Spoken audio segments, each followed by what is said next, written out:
I didn't do the big chop until I cut my locks off. But I transitioned from perm to natural hair.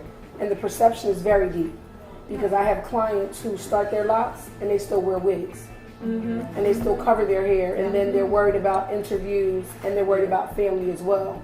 But I'm the one who transitioned my whole family, the women anyway, to go natural. And the men in my family appreciate it more now. But when I originally started my locks, I was in law enforcement.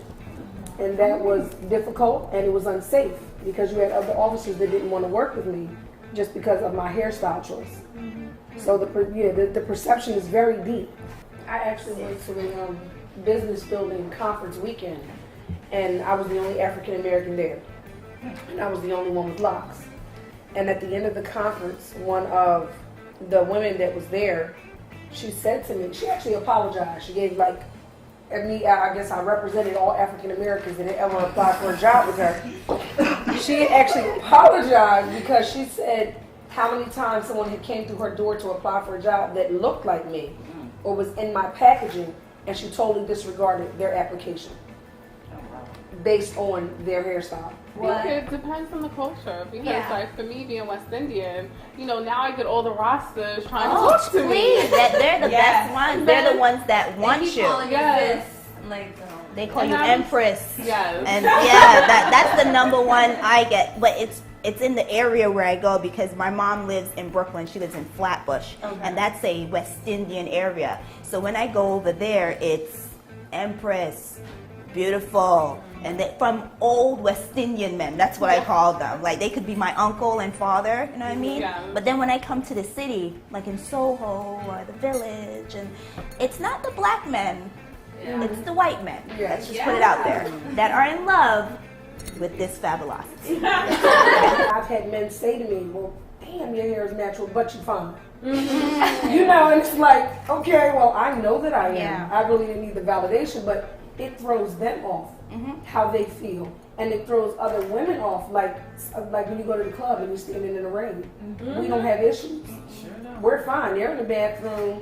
When you go to the ladies' bathroom, they're trying to fix it, and Their whole night is messed and up. we're just like done. Like I throw a little bit more glitter in it, and I'm cute all over again. Like so, and it's the transition. I think is great, but the transition for some is emotionally and spiritually difficult. And what I find through consultations when I'm talking to my clients is if they're not healthy at the beginning of this journey, somewhere they get healthier or somewhere they change something major. If it's a relationship, if it's their food, if it's their job, I see major transitions come after they've gone natural or they at least try, or they go back and forth between straight and wearing it natural too. I think that it really just depends on the woman herself as far as where she was before and where she can go. And I think it depends a lot, like you said, on her confidence before she made that decision. I know a lot of women now that are gone natural, and it's not by choice. I think everything just depends on the law of attraction in general. And I've grown a lot in the past 3 years myself, so I just begun to attract different people. And it really has been a lot more natural hair women and a lot more positivity in that aspect too. I think that's one of the biggest decisions that you can make. Yeah, it's the biggest choice ever. Yeah, because it's like, when you shed that, it's more than cutting off your hair. I think it's everything that you've gone through for like the past how many years that you may have had your hair perm.